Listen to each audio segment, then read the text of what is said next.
এই হ্যাঁ রে, তুই কি এখনো তোর বরকে দাদা বলেই ডাকবি? ওটা আসলে একটা ডাক হয়ে গেছে। ও তো আমার থেকে বড়, আমি ওইভাবে নাম ধরে ডাকতে পারি না। কিছুই বলিস না, দাদা বলার কি আছে? না হলে বোঝাবো কি করে কাকে ডাকছি? আমি বলবো, কি বলবি? বলবি তোমার ভাইপো। বরকে কেউ দাদা বলে বা নাম ধরে ডাকে নাকি? লোক হাসাতে আর বাকি রাখলি না তুই। আচ্ছা বাবা, আচ্ছা, আস্তে আস্তে অভ্যেস হয়ে যাবে। বিয়ের পর বলবো না, বিয়ের আগে অবধি বলতে পারি তো। এখন অনেক স্বামী স্ত্রী নাম ধরে ডাকাডাকি করে, কিন্তু আমার ভালো লাগে না। মানে কোনো স্বামী বা কোনো স্ত্রী নাম ধরে ডাকলে আমার একদম ভাল লাগে না। বেশ একটা ও গো হ্যাঁ গো করবে, তার মধ্যে কি মিষ্টতা থাকে, শুনতেও খুব ভাল লাগে। আচ্ছা, ইকবাল মামাও তো তোমাকে রঞ্জা রঞ্জা বলে ডাকতো।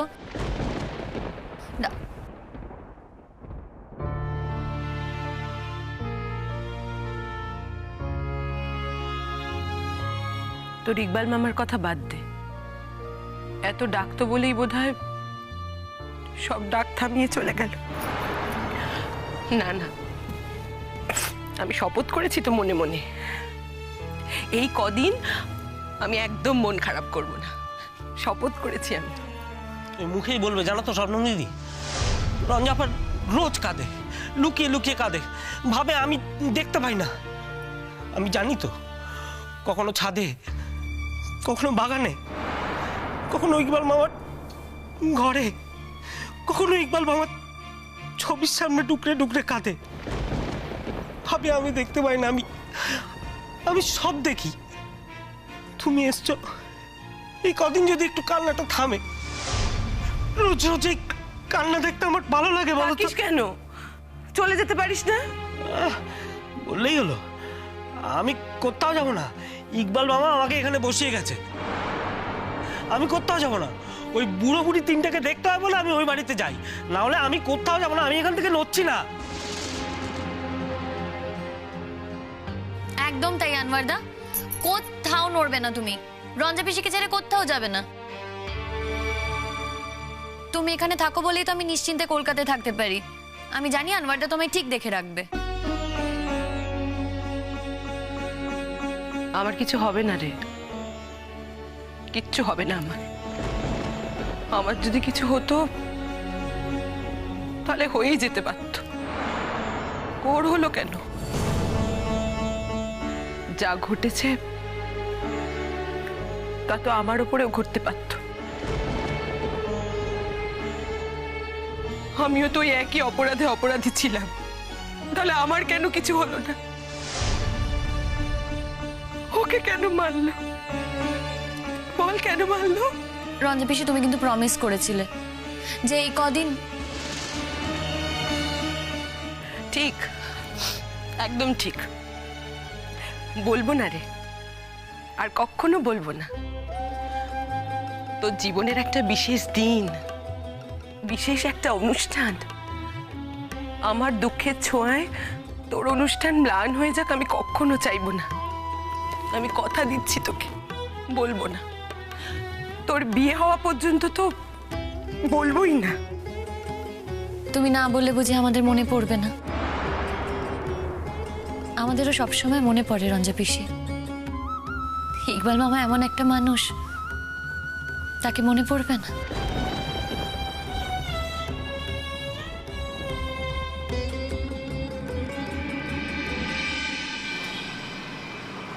একটা কথা জেনে রাখিস যশ, রোহিণী এ জীবনে আর যাই পারুক, যশ ছাড়া অন্য কাউকে ভালোবাসতে পারবে না। কি করব বল, ব্লকড হয়ে গেছি। যদি পারতাম ভালোবাসতে তাহলে তো ভালোই হতো। আমি নিজে ভালো থাকতাম, সবটা স্বাস্থ্যকর হতো, উচিত হতো। সবাই তো এক জীবনে সব উচিত কাজ করে উঠতে পারে না, আমিও পারলাম না। যাকে বাদ দে, তোর বিয়েতে নেমন্তন্ন করবি তো তুই আমায়।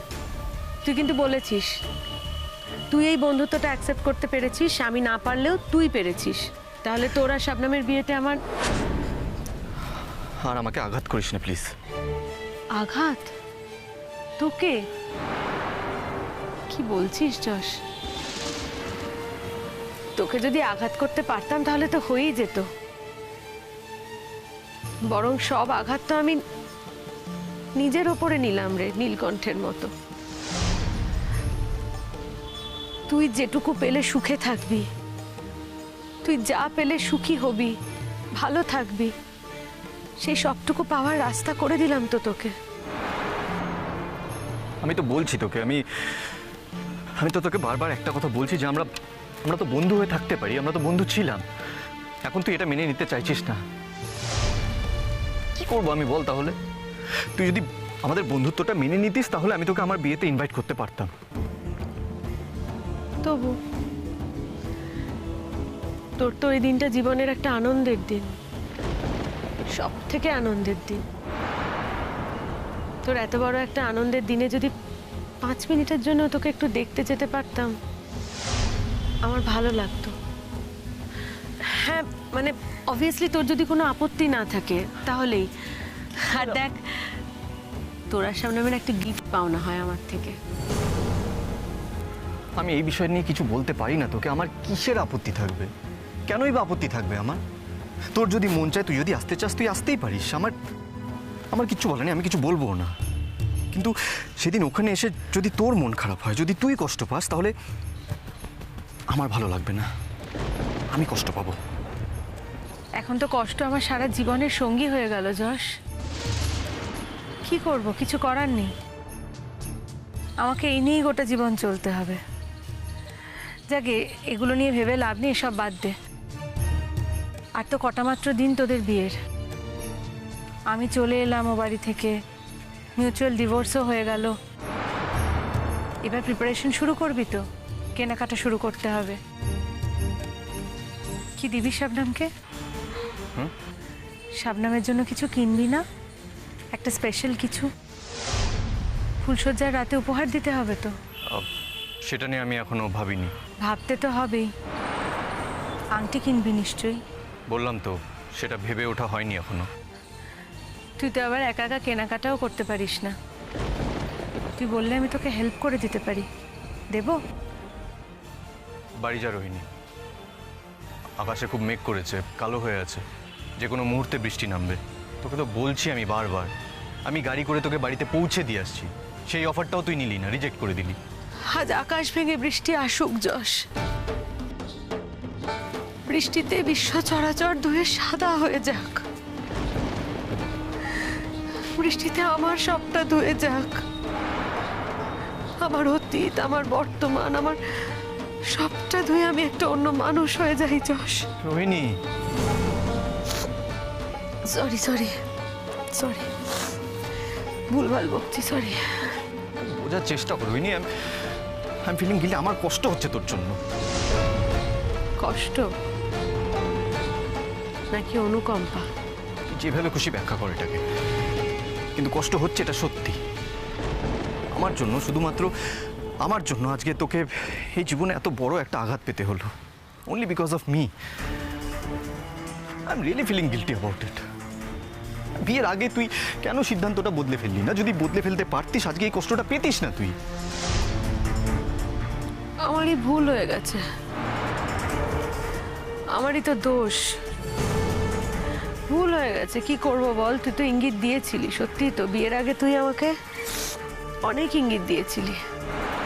আমিও বুঝতে পেরেছিলাম যে শাবনামের সঙ্গে তোর সম্পর্কটা তৈরি হয়েই গেছে, তোদের মনের আদান প্রদান হয়ে গেছে। কিন্তু কে জানে, নিজের ওপর একটা বিশ্বাস ছিল, বিশ্বাস নয়, ওভার কনফিডেন্স। একটা ওভার কনফিডেন্স গ্রো করেছিল নিজের ওপর, বুঝলি? সেই ওভার কনফিডেন্সটাই আমার কাল হয়ে গেল। কেন জানি না মনে হচ্ছিল নিজের ওপর এতটাই আত্মবিশ্বাস ছিল যে মনে হলো আর যাই হোক, যশ অন্য কোনো মেয়ের সঙ্গে চিরস্থায়ীভাবে থাকতে পারবে না সারা জীবন।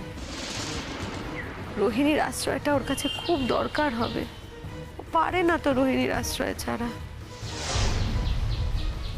ভুল। আমি আমি বুঝতে পারিনি, রাদার আমি বুঝতে চাইনি রে। আমি মানতে চাইনি যে রোহিণীর আশ্রয় দেওয়ার ক্ষমতাটা শাবনামের আশ্রয় দেওয়ার ক্ষমতার তুলনায় কিচ্ছু নয়, তুচ্ছ। সেসব কিছু নয় রোহিণী, সেসব কিচ্ছু নয়, তুই বিশ্বাস কর। আমি নিজেও বুঝতে পারিনি, কখন কিভাবে শাবনামের প্রতি আমার একটা দুর্বলতা তৈরি হয়ে গেছে। সত্যি হ্যাঁ, দুর্বলতা তৈরি হয়েছিল, এটা সত্যি। কিন্তু একদিকে আমি শাবনামকে ভালোবাসছি, আরেকদিকে তোর সাথে ভালোবাসার অভিনয় করে যাচ্ছি, নাটক করে যাচ্ছি। এটা তো অধর্ম, অনৈতিক। চিরকাল নিজের কাছে আমি পরিষ্কার থেকেছি, চিরকাল। এখনো পরিষ্কার থাকা উচিত আমার। তোর সাথে আমি এটা করতে পারি না, তোর সাথে এই অন্যায়টা করা উচিত নয় আমার। না না না, তুই এ বাবা ভুল বুঝিস না যশ। তুই কিছু ভুল করিসনি, তুই কোনো অন্যায় করিসনি, তুই ঠিক করেছিস তো। এই অধিকারটা আমার নেই। যাই হোক, এসব কথা বাদ দে, এসব কথা বাদ দে। তুই তুই বাড়ি চল, গাড়িতে ওঠ। চল না আমার সাথে, গাড়িতে চল না। আমি বাড়ি যাব না। কোথায় যাবি তাহলে? কোথায় যাবি তুই? দেখি এদিক ওদিক কোথাও একটু। এদিক ওদিক ঘুরবি এখন তুই? হ্যাঁ, চল বাড়ি চল। আজকে বড় বৃষ্টিতে ভিজতে ইচ্ছে করছে যশ।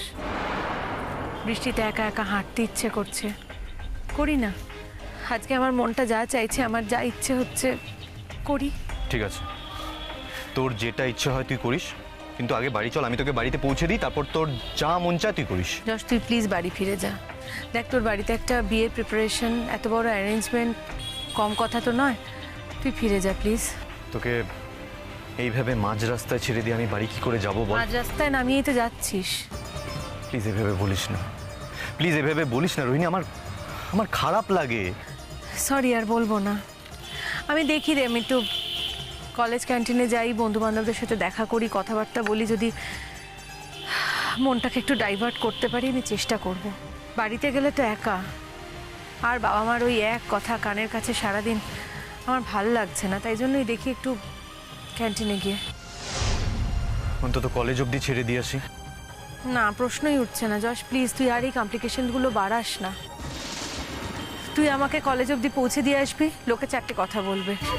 যার সাথে ডিভোর্স হয়ে গেছে তার গাড়ি করে আমি কলেজে আসছি, নানা কথা উঠবে। যশ প্লিজ, আমি এটার মধ্যে যেতেই চাইছি না। কেউ কিছু বলবে বলে তুই আমার সাথে যাবি না? 100 বার। আমরা তো মানুষ নিয়েই চলি, মানুষের মধ্যেই তো বাস করি, সমাজে বাস করি। তো কাহা তো অ্যাভয়েড করা যায়, কাহা তো ইগনোর করা যায় বলতো? তুই বাড়ি চলে যা যশ প্লিজ, তুই চলে যা। আমার রিয়ালিটি চেকটা হওয়া দরকার যশ। আমার বোঝা দরকার, আমার এই রিয়ালাইজেশনটা হওয়া দরকার যে আমার সামনে পিছনে ডান দিকে বাঁ দিকে যশ বলে কেউ নেই, যশের কোনো অস্তিত্ব নেই। এটা আমার নিজের কাছে পরিষ্কার হওয়াটা খুব দরকার।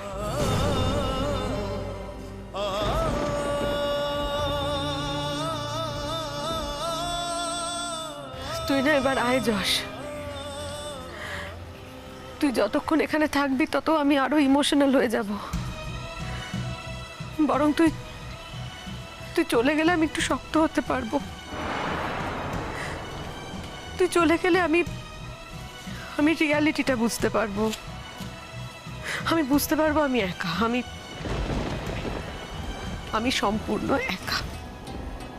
তুই চলে যা যশ প্লিজ।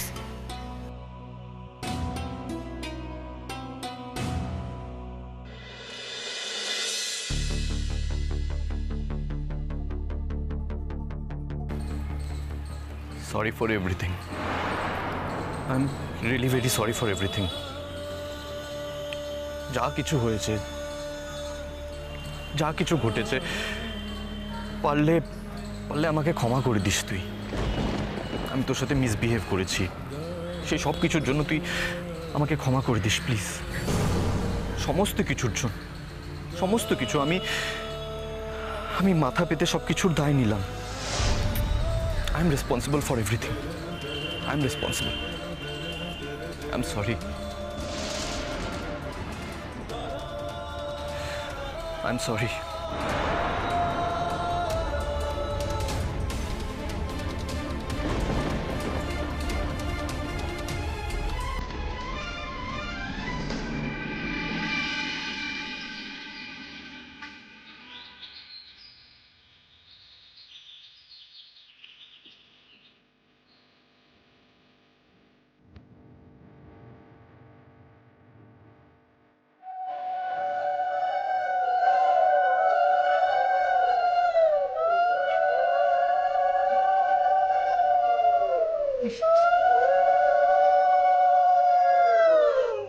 দাঁড়ালি কেন? এটার উপর ওঠ। আয়। কটা বাজে বলো তো? এই সাত সকালে এখন আমাকে স্নান করতে হবে? এই যে যশবাবু, তোমার বউ তো এখন কাছাকাছি থাকে না, যে এই গেলাম আর এই এলাম। তোর গায়ে হলুদ লাগিয়ে সেই তত্ত্ব নিয়ে যাব, তারপর ফিরবো, তারপর তো শবনম স্নান করবে। আজ অনেক সকালে উঠে স্নান টান করতে হয়েছে, তো তাই খুব আলসেমি লাগছে না? কিন্তু আজ তো কোনো আলসেমি আমরা মানবো না। দেখি ও দিদি ভাই, শোনো না, বলছি যে যশকে হলুদটা ছুঁয়ে দাও, তারপর তো আমরা সবাই মিলে নিয়ম কানুনগুলো করতে পারবো, তাই না? সঙ্গীতা, আমি তো বলেইছিলাম পুরো ব্যাপারটা তোমরা সামলে নাও। আমাকে কেন ডাকলে আমি সেটাই বুঝতে পারছি না। বারে, তুমি তো মা ফুলকাকি, সেই জন্যই তো বলছি একটু একটু হলুদ ওর কপালে ছুঁয়ে দাও। দেখো, তোমার চেয়ে ভালো আর কে চাইবে বলো? আমরা তো বাকিরা রয়েছি, ওরা আমরা দেখে নেবো, সামলে নেবো। আমি আমার ছেলের মঙ্গল চাই, তাই গায়ে হলুদটা লাগাতে চাইছি না। আমি যে মঙ্গল চেয়েছিলাম সেটা তো হচ্ছে না, আমি কেন গায়ে হলুদ দেব? মা প্লিজ, আজকের দিনে আমি কোনো পুরনো কথা শুনতে চাই না। আমি যদি পুরনো কথা নাও বলি, তুমি সব পুরনো কথা ভুলে যেতে পারবে। ঠিক এইভাবেই তোমার গায়ে হলুদ হয়েছিল, তুমি মেয়েটাকে ভুলে গেলে। মাত্র কটা দিন আগে তোমাদের ডিভোর্স হয়েছে, আবার ঘটা করে বিয়ে। কতটা বদলে গেছো যশ, হ্যাঁ? না মা, আমি বদলাইনি, আমি একটুও বদলাইনি, আমি যা ছিলাম তাই আছি। তুমি যখন শবনমের সাথে আমার বিয়েটা আটকাতে পারছো না, তখন এসব সেন্টিমেন্টাল কথা বলে, ইমোশনাল ব্ল্যাকমেল করে কোনো লাভ নেই। প্লিজ মা, আজকের দিনটা অন্তত তুমি নষ্ট করে দিও না, প্লিজ। দিদি ভাই, প্লিজ যশের গায়ে হলুদটা ছুঁয়ে দাও।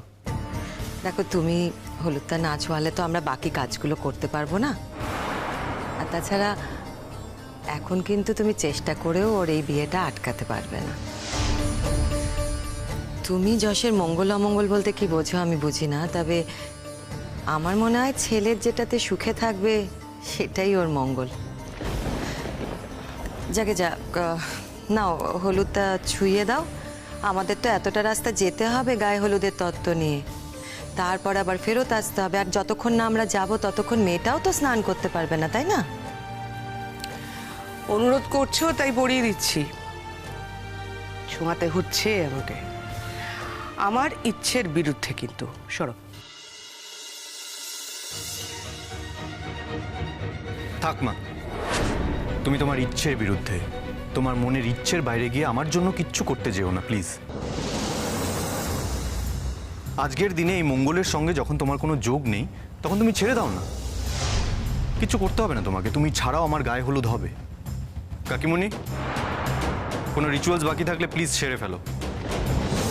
আমি এখানে শুধু শুধু দাঁড়িয়ে থেকে সময় নষ্ট করব না। জানি হয়ে যাবে, কিন্তু আমি যদি তোমাকে না ছোঁয়াই, হাজারটা লোকের হাজার কথা আমাকে শুনতে হবে, যাই শোনাতে হচ্ছে।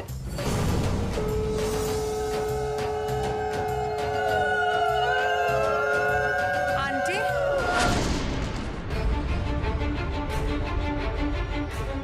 তুমি অ্যাকচুয়ালি যশ আমাকে ইনভাইট করেছিল, সকাল থেকেই আসতে বলেছিল। আমি বোধহয় তোমাদের রিচুয়ালের মাঝখানে চলে এলাম আন্টি, সরি।